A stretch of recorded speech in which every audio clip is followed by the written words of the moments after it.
अस्सलाम वालेकुम। प्रोग्राम एक पाकिस्तान के साथ मैं हूं ज़ौक अहमद। नाज़रीन, हुकूमत ने पेट्रोल और डीजल की कीमत में एक बार फिर इजाफा कर दिया है। मेहरबानी ये की है कि इजाफा इतना नहीं किया कि कीमत 400 का हिस्सा पार कर जाए।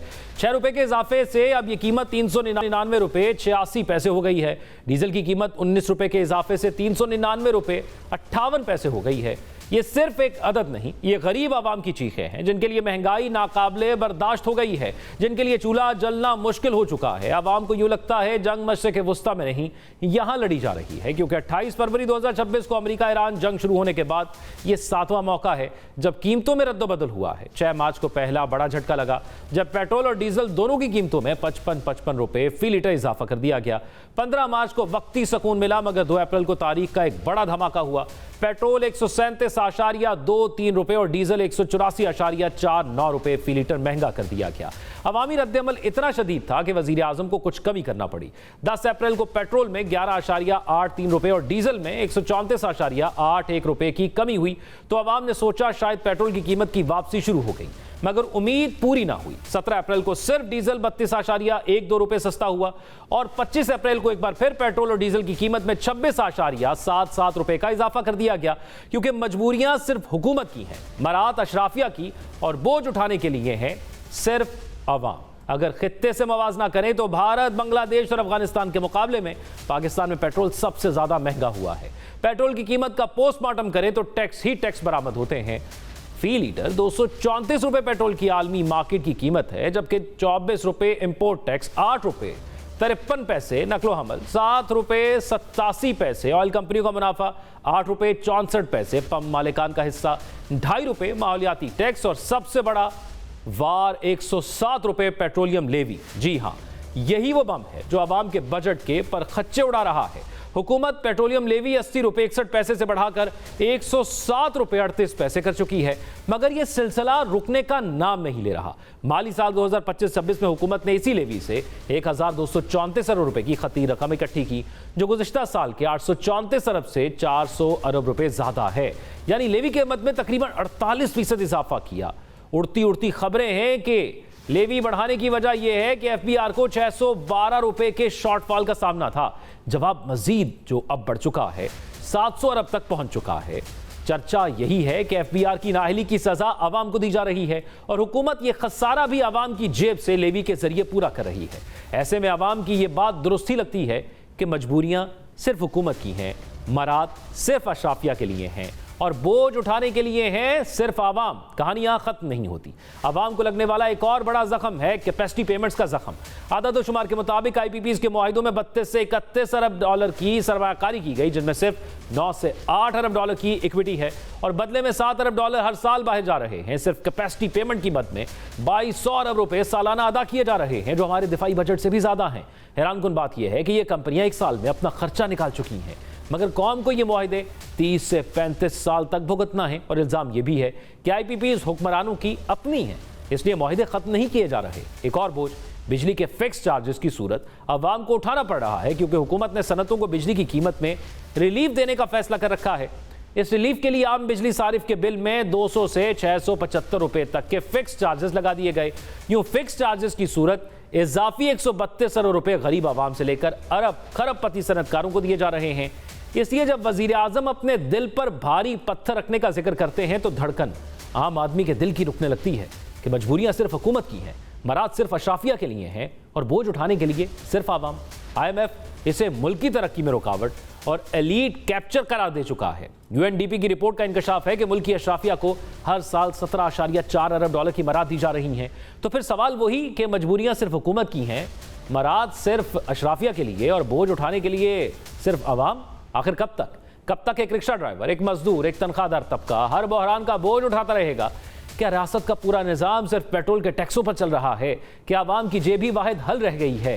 क्या पेट्रोल की कीमत बढ़ाने के सिवा और भी कोई हल है या नहीं? इसी सूरत हाल पर बात करेंगे। हमारे साथ कोऑर्डिनेटर प्राइम मिनिस्टर इख्तियार वली खान साहब मौजूद हैं। इख्तियार वली खान साहब, बादशाहत का दौर चल रहा है एक तरह से। ना तो अपोजिशन है, पाकिस्तान तहरीक इंसाफ खुद अपनी गलतियों की वजह से एक स्ट्रॉन्ग अपोजिशन का किरदार अदा नहीं कर पा रही, दूसरी तरफ अदलिया के हवाले से भी आप पर यही एक तासुर है कि अगर किसी जज के फैसले पसंद नहीं आते तो फिर उसका ट्रांसफ़र हो जाता है। तीसरी जगह पर कोई एहतजाज करने के लिए भी बाहर नहीं आ रहा। तो इतने साजगार माहौल के बावजूद भी क्यों वो वादे वफा नहीं हो रहे जो इलेक्शन कैंपेन्स में किए जाते हैं या किए गए?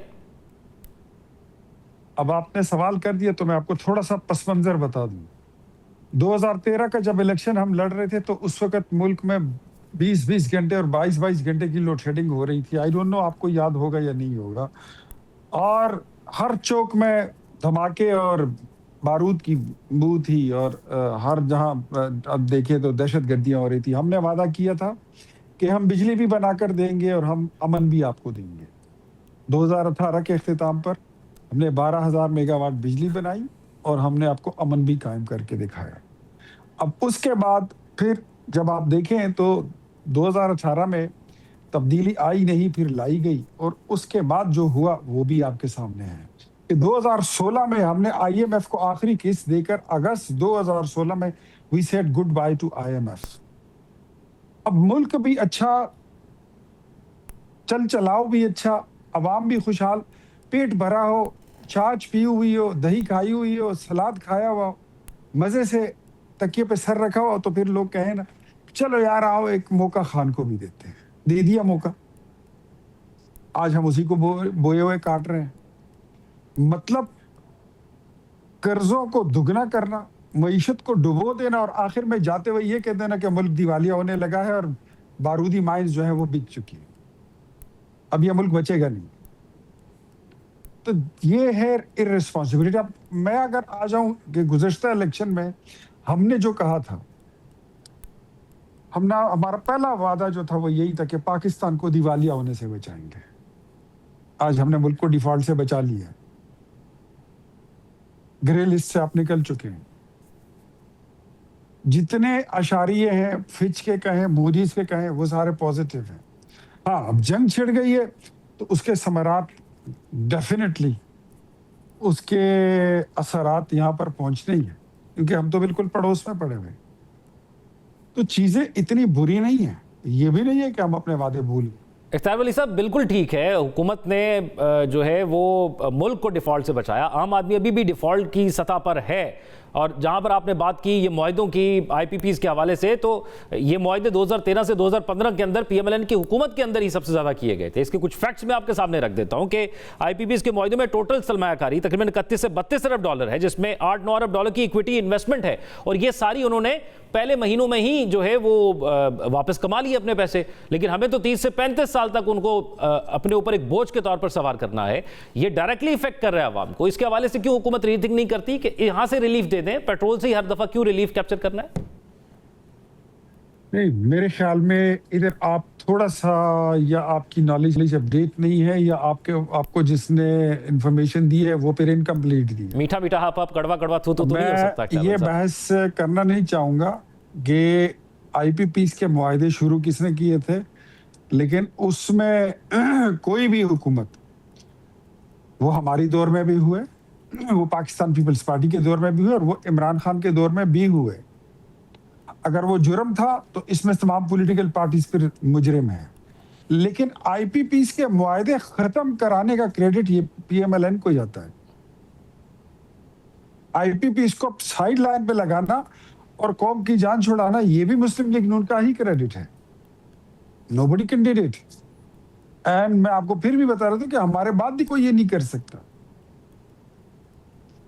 वी आर द वन के हम तो डिलीवर भी कर लेते हैं। हमारे अलावा किसी की डिलीवरेंस है तो आप मुझे बताइए किसने क्या डिलीवर किया। इलेक्शन के वादों की बात करते हैं तो बताइए, किसी ने वो 50 लाख घर बनाए, कोई वो करोड़ों नौकरियां, वो बुलडोजर फेरना गवर्नर हाउसेस पर, वजीर आजम हाउस में लाइब्रेरी बनाना, यूनिवर्सिटी बनाना, किसी ने किया? Nobody can did it. झूठ वो है। आईपीपीज की जरूरत भी आपको उस वक्त आई थी जब आपके मुल्क में एनर्जी क्राइसिस थी, और एनर्जी क्राइसिस को दूर करने के लिए आपको फिलफोर मुआहदे करने पड़े। अब आपकी इकोनॉमी आपको इजाजत नहीं देती, आपके हालात, आपकी जेब आपको इजाजत नहीं देती। अब हमने इख्तियार वली साहब, मामला यह है कि हर एक जब हुकूमत आती है वो दूसरे पर इसी तरह ब्लेम गेम करती है। काम तो उस वक्त की मौजूदा हुकूमत ने करना है। जब पीटीआई की हुकूमत थी उनसे भी यही सवाल होते थे।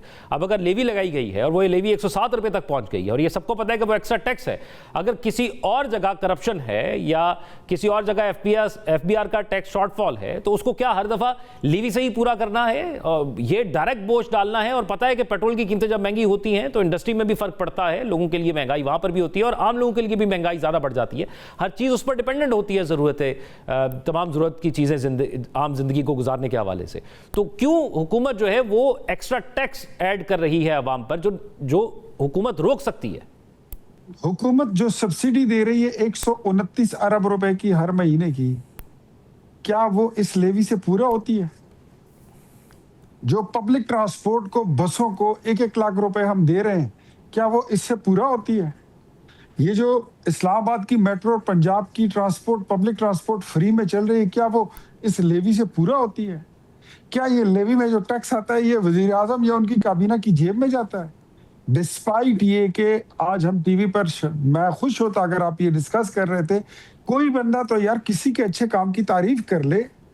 वजीर आजम शहबाज शरीफ की टीम 6 महीने के लिए अपनी तनख्वाहें जो है वो छोड़ चुकी है, पर्क्स एंड प्रिविलेजेस नहीं ले रहे, 60% सरकारी गाड़ियां वापस कर चुके हैं, पेट्रोल वापस। इख्तियार वली साहब, जो अच्छा काम होता है उसकी तारीफ की जाती है। आप 129 अरब कह रहे हैं, मैं आपको जो मेरे पास फैक्ट एंड फिगर्स हैं 135 अरब की सब्सिडी हुकूमत ने दी है, लेकिन वो जो लेवी से कमाया है वो तकरीबन 1200 से 1400 अरब है।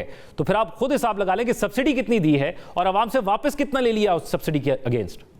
मैं भी मीटिंग में बैठता हूं और मुझे भी सुनने को मिलता है कि इतना नहीं है, लेकिन एक बात मैं आपको बताऊं कि हम कंपल्शन में हैं, आईएमएफ के प्रोग्राम में भी हैं और प्राइम मिनिस्टर ने इस लेवी टैक्स को हटाने के लिए अपनी कमेटी कॉन्स्टिट्यूट की है। वो आईएमएफ के साथ निगोशिएशन में है कि इस वक्त जो हालात हैं वो कोई आम हालात नहीं है, वो स्पेशल सर्कमस्टांसेस हैं और ऐसे हालात में लेवी टैक्सेस जो हैं वो हमारे लिए वसूल करना मुश्किल हो चुका है। तो इतना भी नहीं है जितना आप बता रहे हैं, लेकिन दूसरी तरफ आप ये भी देखें कि सब्सिडी भी पब्लिक को दी जाए।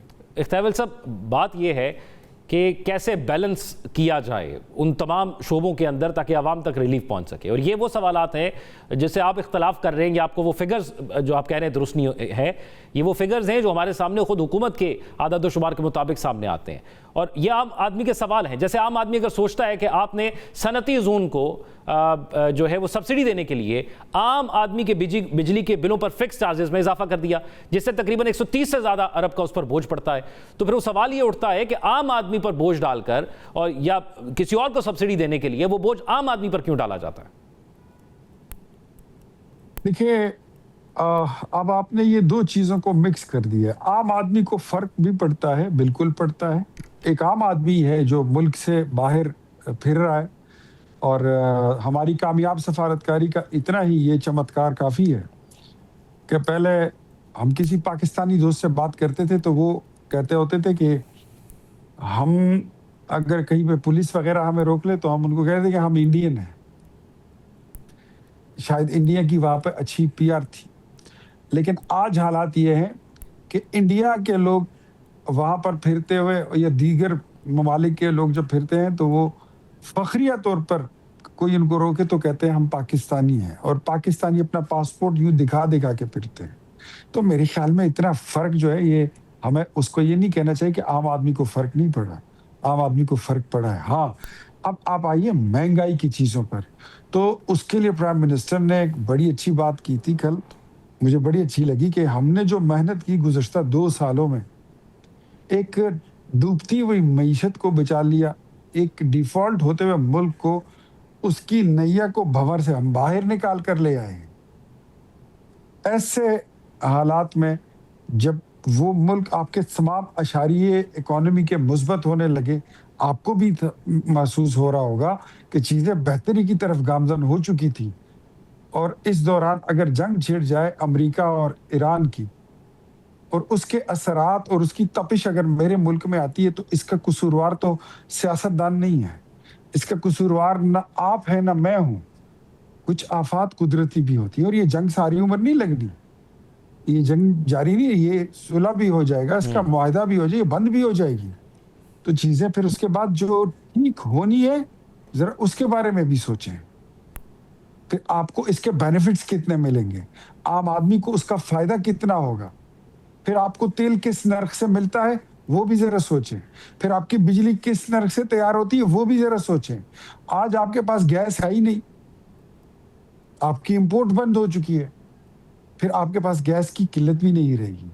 तो आम आदमी का ही फायदा होगा इस मुआहदे में। सो हम इस सफारतकारी को पाकिस्तान के 25 करोड़ के फायदे से अलग नहीं कर सकते।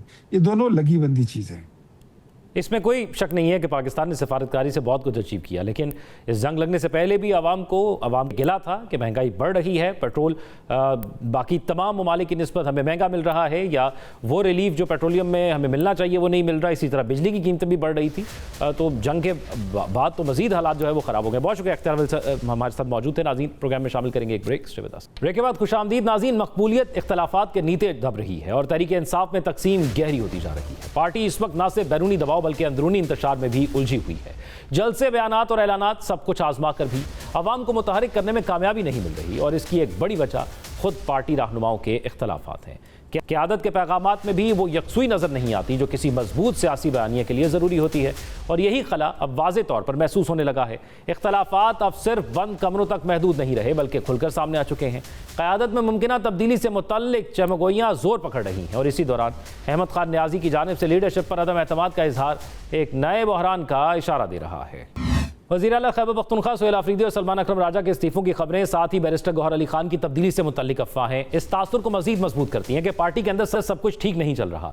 इसी तनाजुर में अहमद खान न्याजी का बयान खासा सख्त है कि कारकुन क़यादत की तरफ से दिखाई गई ट्रक की बत्ती के पीछे चलते चलते थक चुके हैं। यही नहीं, उन्होंने यहाँ तक कह दिया कि सुहेल आफरीदी साबिक वज़ीर आला अली अमीन गंडापुर की जूती के बराबर नहीं है। ये सिर्फ एक की तनकीद नहीं, मेंबर कौमी असम्बली शेर अफजल मरवत ने भी सुहेल आफरीदी के इंतखाब को चैलेंज करने का ऐलान कर दिया है। सोशल मीडिया पर भी वज़ीर आला खैबर पख्तूनख्वा के खिलाफ मुहिम तेज़ हो चुकी है, जहां उनके इस्तीफे का मुतालबा किया जा रहा है। तहम party chairman barrister Gohar Ali Khan ने वाज़ेह किया कि सुहेल आफरीदी अपने ओहदे पर बरकरार रहेंगे और उनके खिलाफ चलने वाली मुहिम नाकाम होगी। जबकि शेख वक्कास अकरम ने सोशल मीडिया पर वजाहत देते हुए कहा कि चेयरमैन की तब्दीली से मुतल्लिक तमाम खबरें बेबुनियाद हैं और बानी चेयरमैन की जानिब से ऐसी कोई हिदायत जारी नहीं हुई। खुद बैरिस्टर गौहर ने भी इन कयासाराइयों को पार्टी को नुकसान पहुंचाने की कोशिश करार दिया, मगर इसके बावजूद अलीमा खान के बयानात एक अलग ही कहानी सुना रहे हैं। वो खुलकर क़यादत पर सवाल उठाती नजर आती हैं। उनका कहना है कि पार्टी के तकरीबन 70,000 ओहदेदार होने के बावजूद जेल के बाहर सिर्फ 100 अफराद ही नजर आते हैं और वो भी ज़्यादातर करीबी रिश्तेदार होते हैं। अलीमा खान ने तजवीज़ दी कि पार्टी के तमाम ओहदे ख़त्म करके ऐसे अफराद को आगे लाया जाए जो मुश्किल वक्त में वाकई साथ खड़े हैं। दिलचस्प बात यह है कि सलमान अकरम राजा ने भी इसी मौक़िफ़ की तायद करते हुए कहा कि सिर्फ जत्थे लेकर आना और निज़ाम से टकराना मसले का हल नहीं बल्कि संजीदा हिकमत अमली की ज़रूरत है। सलमान अकरम राजा ने अपने इस्तीफे की खबरों को भी मुस्तरद किया और कहा वो इमरान खान से मुलाकात तक अपनी जिम्मेदारियां जारी रखेंगे।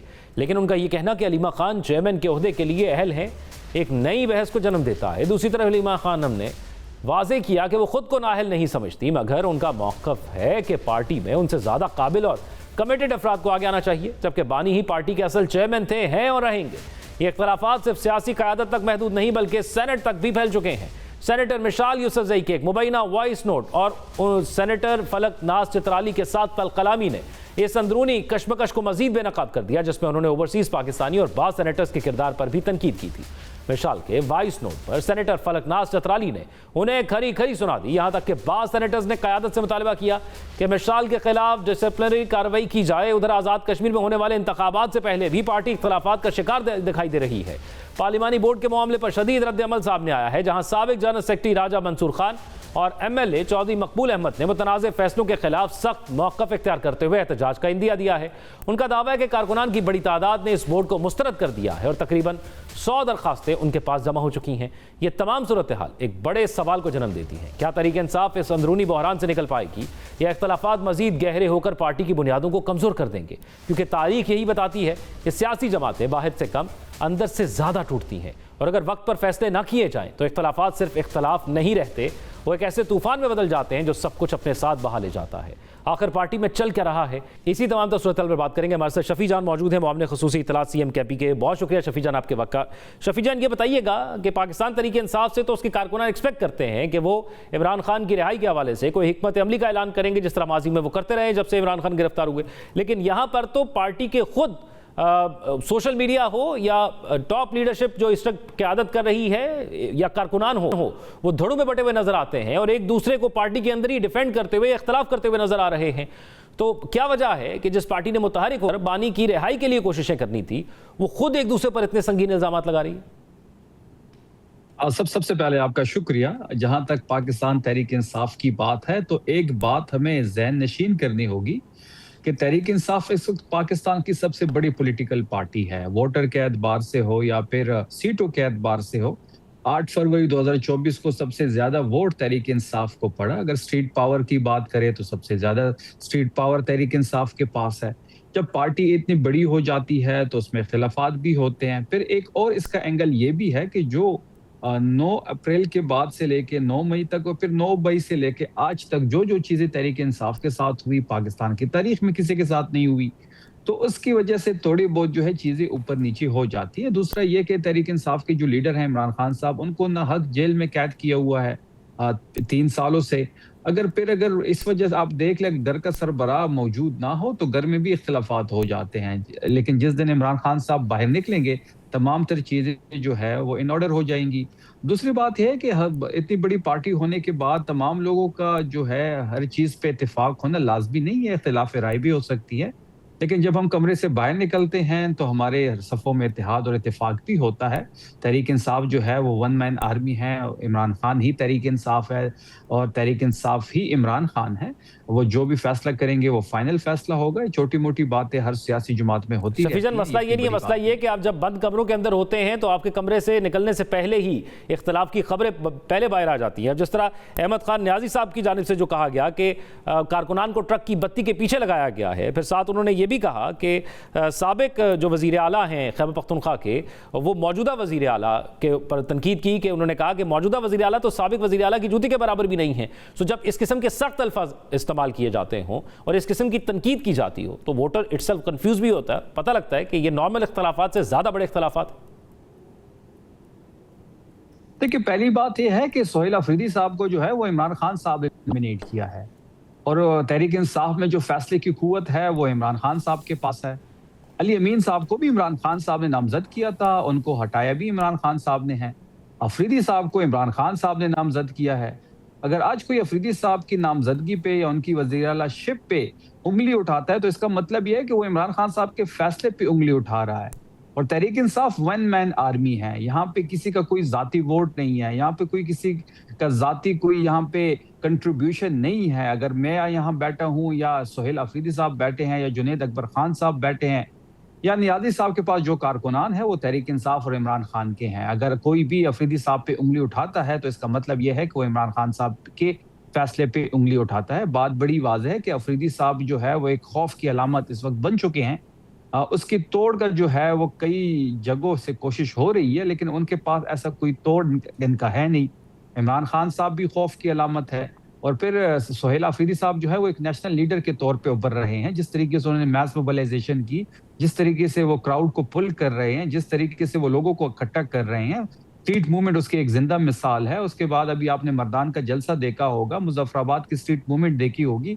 6 को हम मानसहरा में जलसा कर रहे हैं, कल हम यहाँ पे लोया जरगा कर रहे हैं। अफरीदी साहब तहरीक के साथ गवर्नेंस पे भी इस वक्त अबूर हासिल कर चुके हैं और यही जो वजह है जो वो खौफ की अलामत कई लोगों के लिए बनी। ये जो खौफ की अलामत आप बार बार जिक्र कर रहे हैं शफी जान साहब, इससे हुकूमत को क्या खतरा है? आप अपने सूबे में जितने मर्जी एहतजाज कर लें, हुकूमत को क्या फ़र्क पड़ता है? आपने दीगर सूबों का जब दौरे किए, पंजाब या सिंध के या बलूचिस्तान के, तो आपने उस मूवमेंट का फ़ायदा क्या उठाया? आपने कहाँ इंगेज किया उन वर्कर्स को दौरे करके? वो तो वर्कर तो अभी भी देख रहा है और सवाल कर रहा है कि इस जो मोबिलाइजेशन आप कर रहे हैं उसकी तारीख कब आएगी या उसका फैसला क्या किया जाएगा? देखिए, बात बड़ी वाज़ेह है कि हमारे पास गलती की गुंजाइश नहीं है और एक सोच इस वक्त डेवलप हो चुकी है कि इस बार जो भी हो वो नतीजा खेज हो। उसकी भरपूर प्लानिंग भी हो रही है। अभी तक कोई ऑफिशियल कॉल नहीं दी गई, जब ऑफिशियल कॉल दी जाएगी तो पहले से ज्यादा वो भरपूर ताकत से जो है वो एहतिजाजी सियासत का मुजाहरा होगा, लोग सड़कों पे पहले से ज्यादा होंगे। इस तरह नहीं हो सकता कि जिस तरीके से ये निज़ाम चल रहा है, ये देखिए निज़ाम बदलने की बात हो रही है। हमारे जो जंग है वो निज़ाम के साथ है। जितनी बड़ी आपकी स्ट्रगल होती है उतनी ज्यादा मुश्किलात होते हैं। जहां तक आपने मुलाकात की बात की तो सीएम सुहेल आफरीदी साहब ने तो अदालत का दरवाजा भी खटखटाया, वहां से भी कोई सुनवाई नहीं हो रही। फिर वहां धरना भी दिया गया। एक चीफ एग्जीक्यूटिव 4.5 करोड़ लोगों का नुमाइंदा वो सर रात में बाहर बैठा हुआ है, सिर्फ इसलिए बैठा हुआ है कि उनकी मुलाकात नहीं करवाई जा रही उनके लीडर से, और उनके पास इस्लामाबाद हाई कोर्ट का हुक्मनामा भी मौजूद है। फिर उसके साथ आपने देखा कि सीएम से खत लिखा गया, पीएम से बात हुई, चीफ जस्टिस को कॉल की गई, तमाम चीजों को हम ऑन रिकॉर्ड ला चुके हैं। सेहत का मामला बना तब भी धरना दिया गया, कौमी असम्बली के अरकान को कौमी असम्बली में बंद किया गया, लॉजिस के गेट्स को ताले लगाए गए, अफरीदी साहब और उनके एमपीएस को जो है वो खैबर पख्तूनख्वा हाउस में बंद किया गया। इस तरह कभी पाकिस्तान की तारीख में हुआ है? इस तरह तो मार्शल लॉ के दौर में नहीं हुआ। बात बड़ी वाज़ेह है कि लेकिन जो भी होगा वो शफी जान साहब, सूरत हाल ये है कि इमरान खान से मुलाकात हो या उनको अस्पताल मुंतकिल करने का मामला हो, फैमिली से मुलाकात हो, उनके केसेस की बात हो, इमरान खान की रिहाई का मामला हो, किसी जगह कोई रेड लाइन तो होगी कि ये अगर यहाँ तक इसका हमारे बर्दाश्त का लेवल है। वही तो बात बार बार पूछ रहा हूँ कि आपके जलसों में भी कारकुनान की जो वीडियोस आ रही हैं वो यही आ रही हैं कि हमें कोई वाज़ेह डेडलाइन दी जाए। वो डेडलाइन नहीं दी जा रही, उससे कतरा रहे हैं आपके वज़ीर आला भी या आपकी खैबर पख्तूनख्वा की या जो है वो कौमी सतह की लीडरशिप है जो पाकिस्तान तहरीक इंसाफ को इस वक्त लीड कर रही है। वो रेड लाइन आप लोगों ने उसका क्या मुख्तस की हुई है? इस हवाले से जो है कुछ पैगामात खान साहब को भिजवाए गए थे और उन्होंने वहां से पैगामात के जवाब में ये कहा है कि आप इस किस्म की जो भी फैसला करेंगे वो आप अलामा नासिर साहब को और महमूद खान चिज़ई साहब के कंसर्न करके लेंगे। तो बात बड़ी वाज़ेह है कि ये जिम्मेदारी जो है तहरीक के हवाले से हो या फिर मुज़ाकरात के हवाले से हो या फिर मजम्मत के हवाले से हो, वो महमूद खान चिज़ई साहब के पास है और इमरान खान साहब ने ही ये जिम्मेदारी उनको दी है। हम उनसे राब्ते में हैं, कुछ प्रिंसिपली चीजों उनके साथ एग्री भी हो चुके हैं। अफरीदी साहब की बयानिया मुलाकात, ठीक है, बयानिया मुलाकात भी हो चुकी है, लेकिन एक आखिरी चीज मैं मुख्तसर आपसे जान लूं कि क्या फिर इमरान खान की सियासत का फैसला या पाकिस्तान तहरीक इंसाफ की सियासत का फैसला महमूद खान अचकज़ई साहब पर छोड़ दिया गया? अब नहीं, सियासत के मुस्तकबिल के फैसले की मैंने बात नहीं की। आप इस चीज को कहीं और लेके जा रहे हैं। मैंने तहरीक के हवाले से बात की। जिम्मेदारी इमरान खान साहब ने ही अचकज़ई साहब को दी हुई है। अचकज़ई साहब अगर आज कौमी असम्बली में इस वक्त अगर अपोजिशन लीडर है तो वो तहरीक इंसाफ की वजह से है। इमरान खान साहब ने उनको नॉमिनेट किया, हमारे एमएनएज ने उनको वोट दिया। 5 महीने हम वेट करते रहे, उनका नोटिफिकेशन नहीं हो रहा था, हम स्टिक रहे, हमने प्रेशर बढ़ाया। अफरीदी साहब ने स्ट्रीट मूवमेंट पे मोमेंटम बनाया, प्रेशर बना तो उनका नोटिफिकेशन हुआ। अगर अचकज़ई साहब आज पोजीशन लीडर के इस ओहदे पे बैठे हैं तो तहरीक इंसाफ की वजह से बैठे हैं। इमरान खान यानी वो पाकिस्तान तहरीक इंसाफ की वजह से बैठे हैं, लेकिन ना तो अपोजिशन लीडर आपने अपनी मर्जी का मुंतखब करा लिया है तो उससे कोई असर पड़ा अभी तक मुज़ाकरात के अंदर, और ना ही स्ट्रीट पावर जिसका बार बार ऐलान किया जाता है उससे हुकूमत पर कोई प्रेशर बिल्ड होता हुआ नजर आता है। बहुत शुक्रिया, हमारे साथ शफी जान साहब मौजूद थे। प्रोग्राम में शामिल करेंगे एक break, stay with us. Break के बाद खुशामदीद नाज़रीन। पाकिस्तान एक बार फिर आलमी सिफारतकारी के मरकज़ में खड़ा है। ऐसा किरदार जिस पर ना सिर्फ खित्ते के लिए बल्कि दुनिया की नजरें जमी हुई हैं। ईरान और अमेरिका के दरमियान कशीदगी के इस नाजुक मोड़ पर पाकिस्तान सालसीकी की वो डोर थामे हुए है जो जंग को रोक भी सकती है और अमन की राह में हमवार भी कर सकती है। खबर यह है कि ईरान ने अमेरिका के साथ मुज़ाकरात के लिए अपनी नई तजावीज़ का मुसव्विदा पाकिस्तान के हवाले कर दिया। ईरानी सरकारी खबर रसा इदारे एरना के मुताबिक ये तजावीज़ जुमेरात की शाम पाकिस्तान के हवाले की गई, जिन्हें अब पाकिस्तानी हुकूमत अमेरिका तक पहुँचाएगी। फिर वहाँ से जवाब आएगा और यह सिफारती पैगाम दोबारा तेहरान तक पहुँचेगा। बज़ाहिर एक मामूल का सिफारती अमल लगता है, मगर हकीकत में यही पैगाम रसानी जंग और अमन के दरमियान फैसला कुन पुल बन सकती है।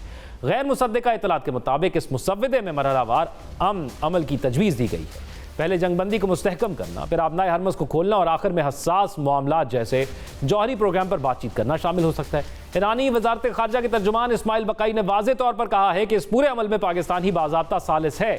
उनके मुताबिक कई ममालिक मदद के लिए तैयार हैं, मगर मुज़ाकरात की क़यादत पाकिस्तान कर रहा है।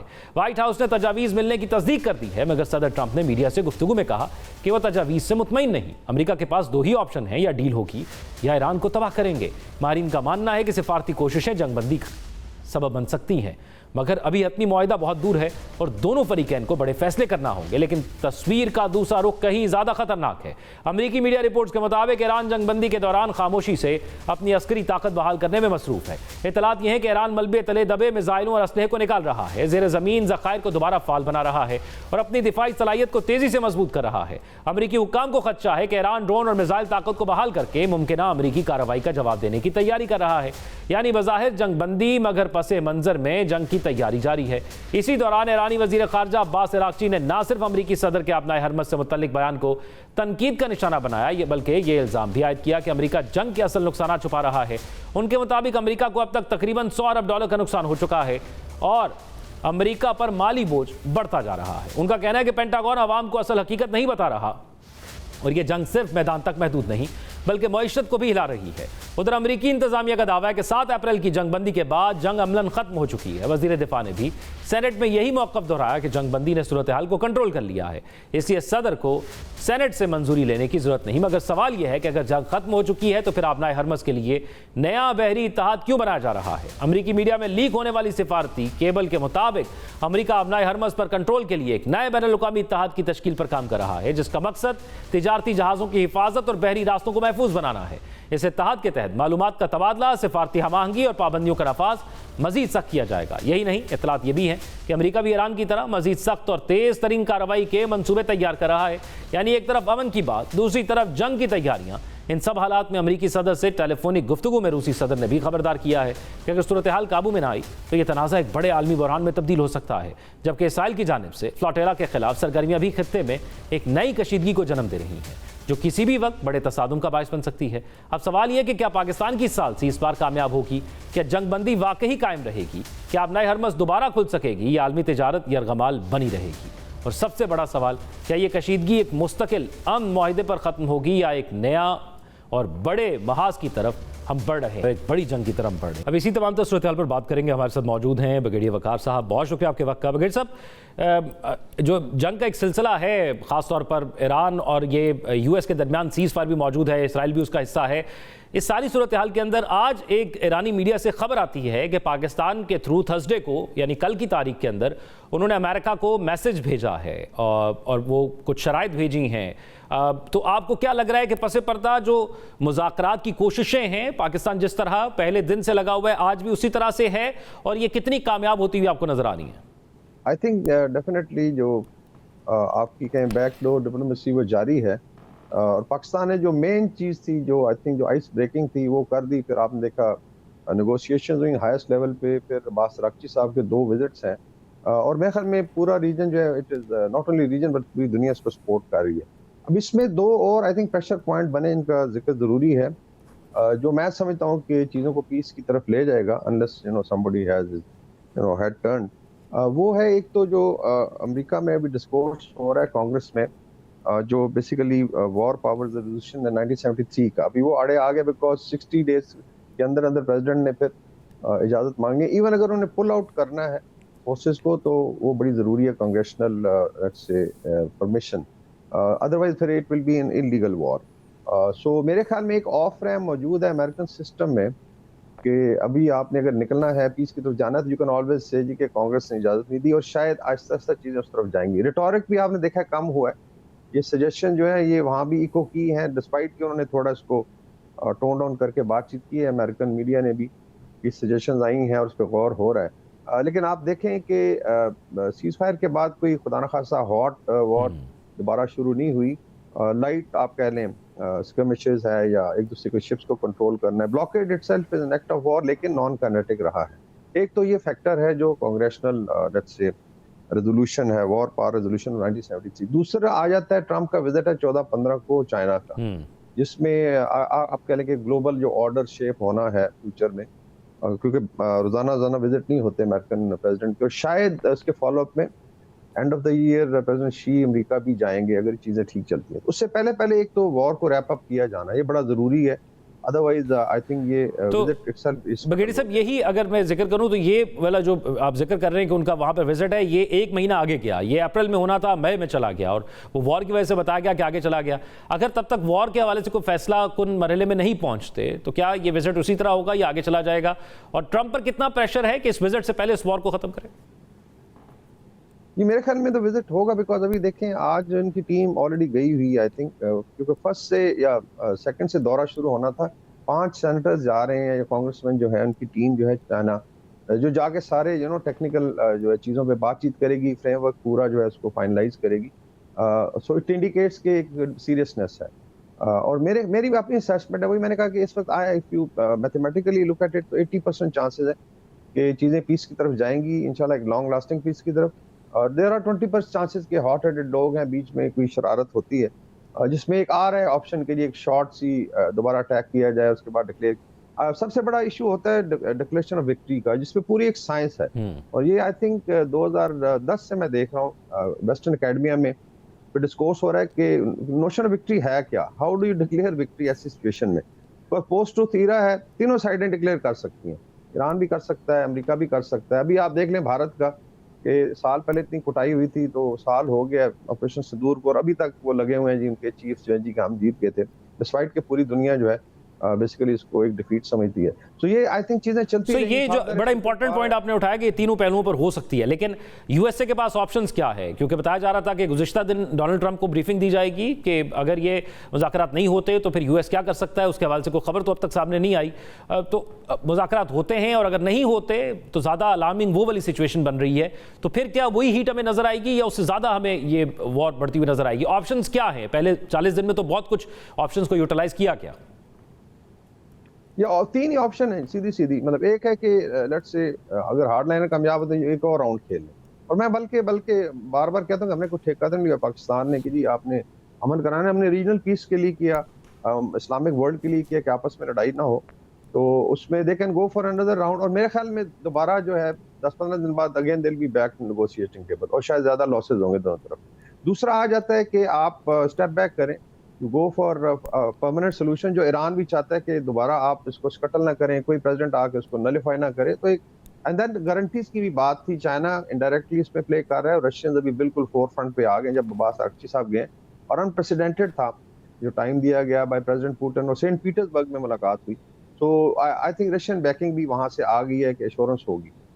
तो और तीसरी ऑप्शन है कि स्टेलमेट कंटिन्यू रहे, जो मेरे ख्याल में इसका बिल्कुल कोई फायदा नहीं है, because this now starts impacting the global economy। बहुत शुक्रिया। ब्रिगेडियर वकार मसूसा हमारे साथ मौजूद थे और इस तमाम मामले के हवाले से अपनी राय से आगाह कर रहे थे, क्योंकि ये मामला जो है वो मजीद एक तरफ बयानात की हद तक जो वॉर जोन है वो गर्म है, लेकिन दूसरी तरफ जो सिफारतकारी है वो भी अपने फ्रंट पर जो है उसी तरह कायम दायम है। नाज़रीन, आज के प्रोग्राम से इतना ही, अपना ख्याल रखिएगा। अल्लाह हाफ़िज़।